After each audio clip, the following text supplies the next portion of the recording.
Well, good morning, everybody. Hello, Renee Hardman. It's so nice to see you this morning. It's a beautiful day in West Des Moines, Iowa. Yes, it It's is. it's June 11, and I want to introduce Renee Hardman. So a little bit about Renee. You know everybody, but maybe there's one person that doesn't know Renee out there. So Renee is CEO of Big Brothers Big Sisters of Central Iowa, a West Des Moines City Councilwoman. Thank you so much for your service. That's amazing. Renee is a passionate advocate for the Black Lives Matter movement. She's also the Business Records Under 40 Alumnus of the Year Award winner for 2020. Her resume goes on and on and on, but I'll have Renee introduce herself. And let me ask you the first question, Renee. So Sure. you are such an amazing leader in the community, in the region. You've been involved in numerous boards. You were at 18-year career at Bankers Trust. Prior to that, you were at the state of Iowa for 7 years. You went to Drake University. Tell us back before that about Renee, maybe you're from Iowa. I don't know. Tell us kind of the beginning of your leadership journey. Okay. Well, first of all, good morning. And I want to say first to you, Katherine, congratulations on your new role. I know you've been in it since the first day of the pandemic, so to speak. And so what a way to get onboarded. But I think you have leaned into it and have done remarkable things even in your short tenure. So I want to say congratulations to you and thank you for serving the West Des Moines Chamber. But my journey starts back in Chicago. You know, I came to Iowa sight unseen. I was raised by a single mom who raised 3 girls to always try to make good of their lives and to educate themselves and to take care of others and to always reach back and lift another person up when you're on your journey. But anyway, I went to Drake University sight unseen. I really couldn't afford to visit tons of other colleges. So Drake was one that offered me a good scholarship. It was just next door to Illinois, so it wasn't like I was going so far away. So if I was homesick, I could always go back home real quick. It'd take, 5 hours in a car to get back home or whatnot. So I came to Drake sight unseen. And I educated myself there, had a wonderful, wonderful experience. Then my sister joined me at Drake after my second year. So when I was a junior, she started at Drake University to do their pharmacy program. And she's a pharmacist, has been a pharmacist for Walgreens for over 35 years. And so I stayed because she was at Drake and I said her big sister was going to help take care of her. I got a job. Well, when she graduated, she went back to Chicago, stayed. And got a career, I majored in psychology. I started by working with mentally ill adults at Mainstream Living. I ran a facility there. And then I started with the state. And, I just decided that I loved being independent. I loved making my own money. And I had a good job right when I left Drake, again, working in psychology. And I just decided to embrace it. It was a city where you could do things and it was accessible. You can get involved and engaged very easily, navigate those waters well. And the rest is history for the most part. I, worked for the state and then I worked at Bankers Trust as a senior executive of HR for close to 20 years. And then I had my own HR consulting business for about 7 years. And then they were looking for a CEO here and they approached me because quite frankly, it's really full circle. This was the first nonprofit that I worked at when I graduated, that I volunteered for when I graduated from Drake. I became a mentor. And about 6 months or so after I graduated, I wanted to be a big sister. And so I called Big Brothers Big Sisters and they gave me a little girl. She was 6 years of age. She was from Africa. And we were matched for 10 years. I saw her graduate from East High School. I was Big Sister of the Year early on, and it became my favorite charity.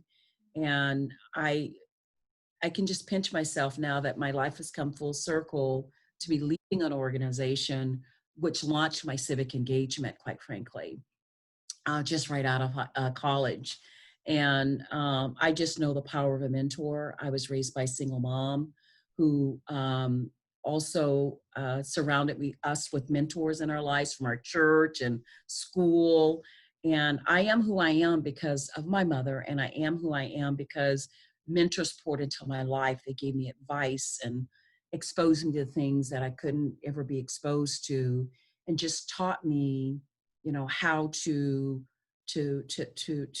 grow up and be the person that you are. So mentoring is just really a really important part of my life journey. And so to be serving an organization where that is the mission of what we do, our mission, it is exciting every day. I'm not working, I'm just serving and helping young people thrive and helping folks defend their potential. So you probably answered my next question then. What's your favorite part about, your role there? And obviously mentoring is key Yeah. and a passion. What are some other things that bring you a lot of joy in your current role? You know, each week, now this is pre-COVID, I see an adult matched with a young kid, and they're strangers. And they are strangers when they meet. And to see that little kid get so excited, Catherine, about another person wanting to spend time with them, help them with their schoolwork, work with them on issues that are going on in the home or at school, and to see them come together and then see their relationship blossom, it is a beautiful thing. I cry almost every time I come back in my office and close my door, every time I see a matched form where they come here on site and they fill out all of their paperwork after having gone through a whole lot of other things, and then they become where they set their first date to get together or their first outing, and the kid is so excited. And so that brings me much joy that we are a part of creating a situation where we're part of that village. There's that saying, as you know, it takes a village to raise a child, and it really, really does. It took a village to raise me. And so to see that village expanded and to see that young person receive another individual in their life that is going to spend their own discretionary time to make a difference, nothing is more noble than that. I also love working with a great board of directors who are so committed to this mission, elevating and amplifying the message of what we do, and the staff that do it every single day, calling on the matches. We have over 500 matches, and we do match support where we check in on them. You don't just get matched and we say, see you later. There is monthly calls for the first year and then quarterly calls every year thereafter. And so when you talk about having 500 matches and calling, making all those calls to make sure that you're on track and breaking down barriers and providing advice and how to deal with difficult conversations, it really is having an impact on our youth. And we closed our doors physically, but we went virtual and embraced technology and Zoom and Skype and Facebook, where bigs and littles were still connecting at the time when school was closed and distant learning was going on. We amplified the message that our bigs needed to step up more so than ever to be present in the life of their little.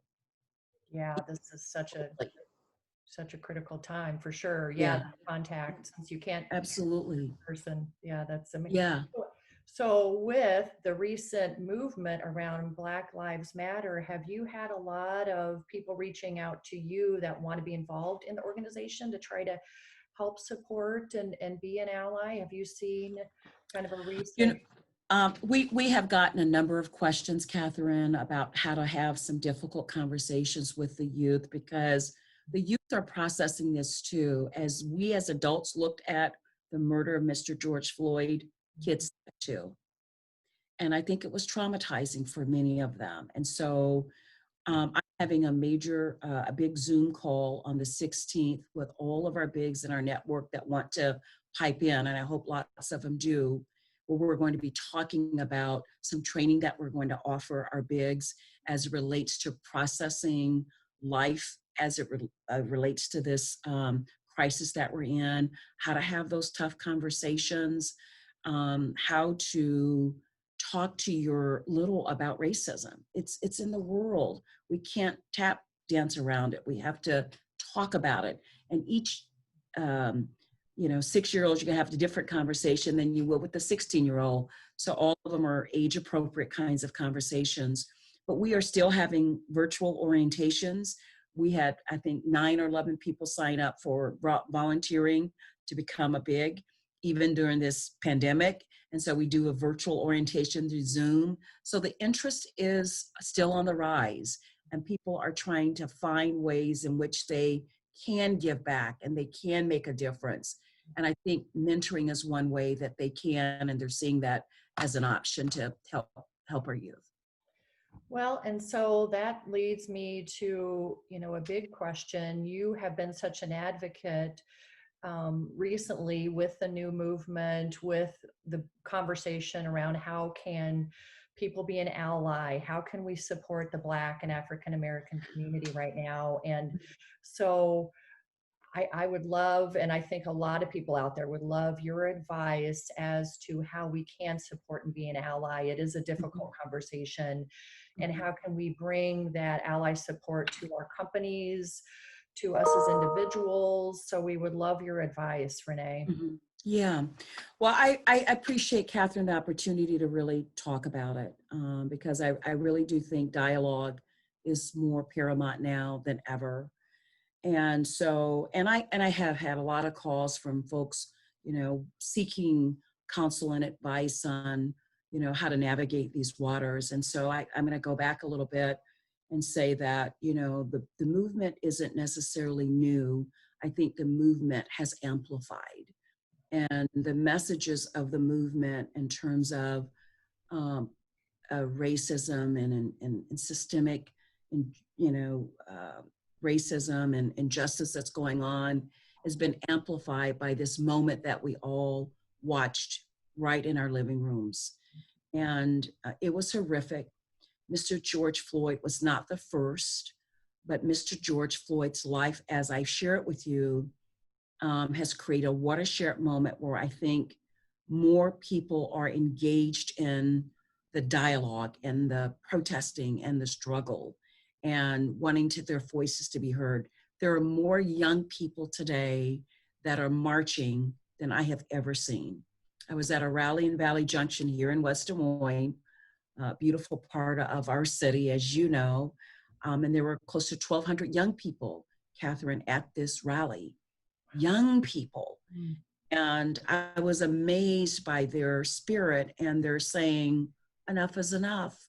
I witnessed that too. And this is not the country that I want to live in.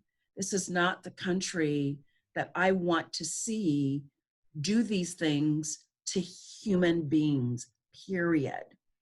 And I think they're recognizing that at the hands of, some police, and it's not all police, because there are certainly wonderful police officers that are doing great things in this community, but a few bad apples create this outrage whereby people are just saying, we have to really look at what's going on. And when you look at the incarceration rate and the disproportionate amount of people of color incarcerated, you got to look at that. When you look at this group in the population, and then you look at us and these folks, people like myself and others, my color, incarcerated at that rate, you really have to examine what gets us there. So I think for allies or people that really want to make a difference, I think it starts with yourself, examining where you are on biases, where are you at with your own inner circle of friends, where are you at in the world in which you navigate this. Do you have and live a life whereby which people that are different than yourselves are welcomed, and there's meaningful interactions, and there's inclusion at all levels of what you do, whether it's work or personal. Those are the kinds of things you could start off by doing. And then I think there is this common understanding. And I'm going to tell you this, Katherine, and it happened just 3 days ago. I was talking to a couple after the walk in West Des Moines that happened in the suburbs, on the streets here in West Des Moines. And I was talking to a couple, and the lady said, where I need to get is examining, where was I before Mr. George Floyd?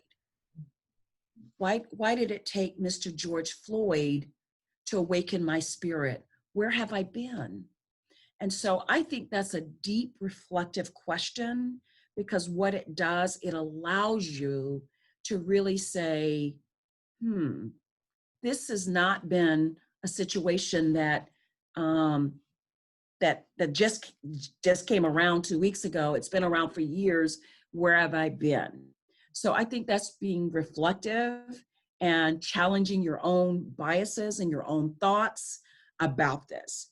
And so I think folks need to understand that, this is, 400 years of people being oppressed and not being heard, and it's at a boiling point. And so people are like, we deserve more. We deserve more. And we're going to try to get it. And we're going to try to get it on the streets when we have interactions with police. We're going to try to get it in companies where we work. We want to get it in cities where we live, and making sure that things are fair and equitable on all levels. So it's about looking at the world from a lens that people have, and for so long, have chosen to not look at it from that perspective. But I always say, when I speak at a rally, silence is no longer optional. Silence is just no longer optional. You're either in this struggle, voicing your thoughts about it, learning about it, seeing how you can check your own biases, ways in which you can be better as an individual, or you're not. And you speak out when you hear things that are not right. And when there's injustice going on, you fight for it. And so those are the kinds of things that allies can do. And that is using their voice. And it's about two things, Katherine. It's about power and privilege. And understanding how those two things, those two ingredients, somehow cloud the way we can look at the world and the way we embrace it, and to understand others and be empathetic to other people's perspectives. Wow, Renee, thank you so much for that. Silence is no longer an option, and thank you. This is a hard conversation to have, and I think we've been silent for so long. How do we start those conversations? How do we bring this up? But now we all are. I think we're starting to feel more comfortable with having these conversations, which is great. It's kind of the elephant in the room even. So this is so nice that, in a way, we're all given permission to talk about these things, but before maybe people didn't even know how to even start that. So this is a watershed moment, like you said, and it's a critical moment in our history. And I'm so glad that it's risen to the top, and we can all figure out how to now move the needle and change the way things have been done. And it's a positive. Yeah, I think that, we all have this obligation, this burden to make sure that Mr. George Floyd's life lost was not in vain. And that we have to all come out differently on the other side of processing this. And it's a journey, it's a marathon. You're not going to change overnight, but there's got to be some realization that my heart has changed, and my heart is more open to what I can do, small or large, and making sure that there's fairness and equity and justice really for all. And what are those barriers that prevent all of that from happening? Well, the West Des Moines community is so lucky to have you as city councilwoman, because your voice and your beautiful spirit is just going to really infuse, into the West Des Moines community, because we all need to think about these things in every facet of our lives, like you said, our businesses, our personal network, our biases, examining those. So we're just so really lucky to have you in our community today. And I appreciate that, Katherine. I ran because I ran on a platform. I wanted to be the voice for all the people, and it includes all of us. And so I wanted to make, City Hall more accessible to all individuals, regardless of your economic status, your race, anything. You have a voice. And I ran so that I can listen and be empathetic, make changes where I can. I can't make everyone happy, but one thing they're going to get from me is that they're going to get a conversation. And I'm going to vote what's best for the city of West Des Moines. But at the end of the day, what I don't want them to say is that they weren't listened to and their voices were heard.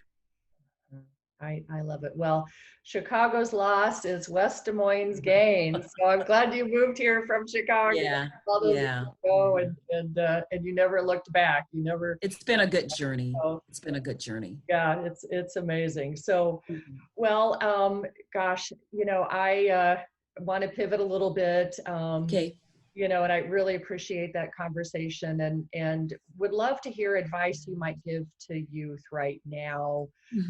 You've been involved on so many boards in the community. The list goes on. I mean, it's when you look at your resume, you're just a dynamo. So what would you give as advice for the young leaders today that want to be in your position? They they want to have a voice. And so what's your best advice for the young leaders of tomorrow?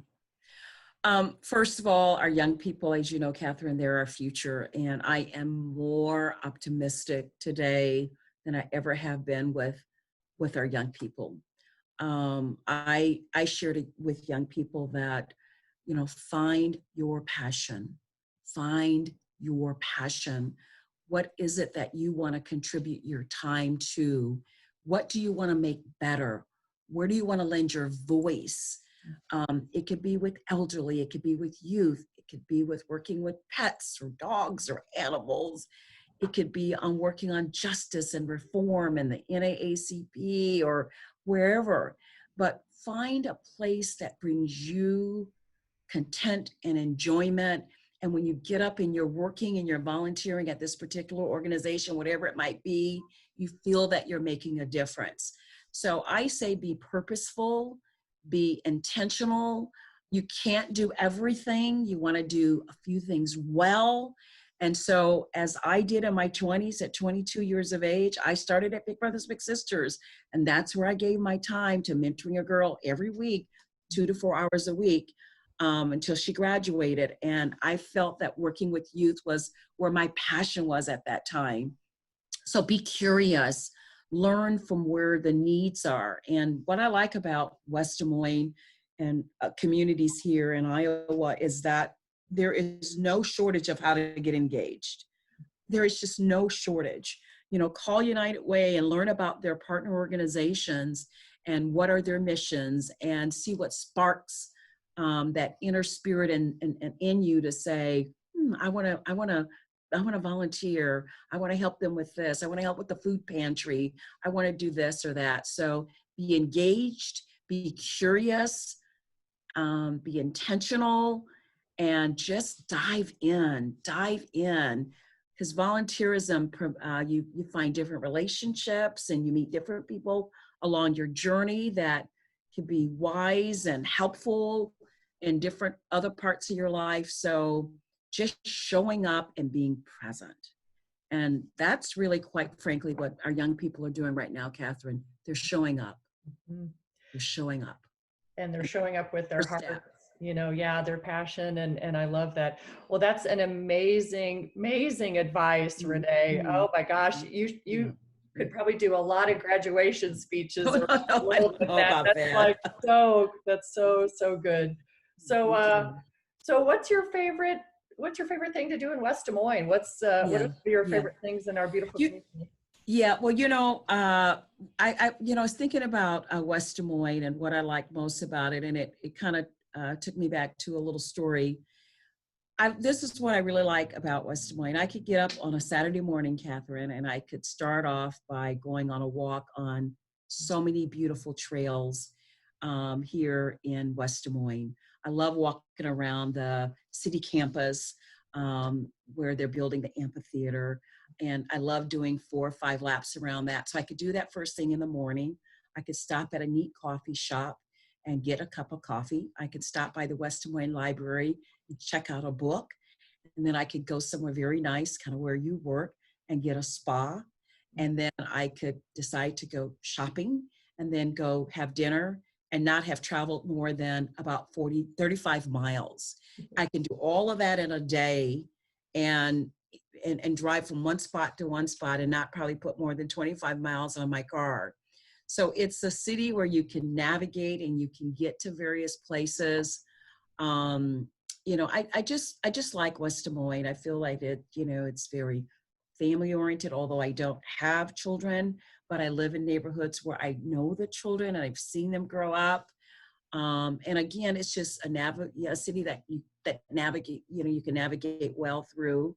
And I think we pay attention to our amenities here. Quality of life is very, very important.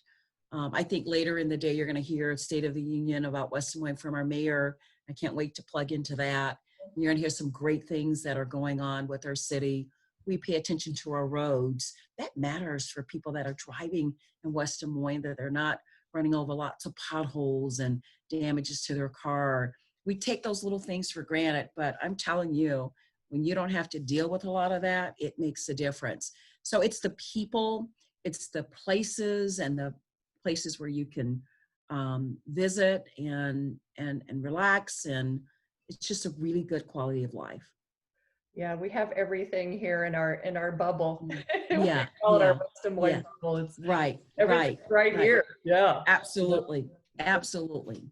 No so traffic jams or anything like that. And again, on a Saturday, I could do all those things that I mentioned in the course of a day and not have traveled more than 30 miles.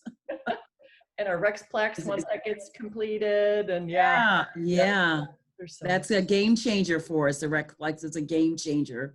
I'm sure the mayor will talk about that today, but it's a game changer. We're very, very excited.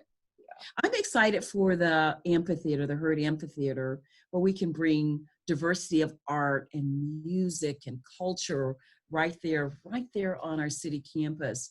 So I think that that's going to be an amenity that many families and children and adults are going to just enjoy immensely. So I just can't wait for that. And either there's, we're growing, building, doing new things all the time, and always fun new announcements. And so, this city is always pushing forward. We're staying strong. Absolutely. And we're absolutely obviously the best place to live, work, and do business. Yeah, absolutely. Live and work and play right here in West Des Moines, Iowa. I love it. Well, thank you so much, Renee, for all your time today. Ooh, my little doggy's barking. Oh, that's all right. I love doggies. I love doggies. Yeah. Oh, we really appreciate it.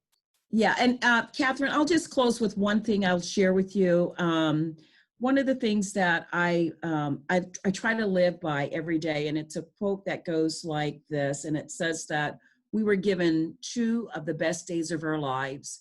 And one is the day that we were born, and the second is when we find out why we were born. When we find out why we were born, those are the two most important days of our lives. And I just think when you find out why you were born, it helps to find your purpose, where you spend your energy. And I'm just so excited that here in West Des Moines, I feel I was born to serve and to serve others and to help others. And all of this is coming together in a nice package. And so, I'm just honored to live and to work and to serve West Des Moines. Well, you and I have the same thing then, because I feel exactly the same way. Yeah. Like, wow, I have found my calling. I'm excited for you. I'm excited for you, Katherine. You do great things. Thank you. I appreciate it. Well, this town's amazing. I'm in love with it, and always have been, always will be. So thank you for all that you do for our community and the region, and helping to have this conversation today. And Absolutely. I'm so excited for people to listen in on us having a fun chat this morning. So thank you so much, and I'll see you at our lunch. And just okay, see you soon. See you soon. Thank you, Renee. All right. Okay, bye-bye.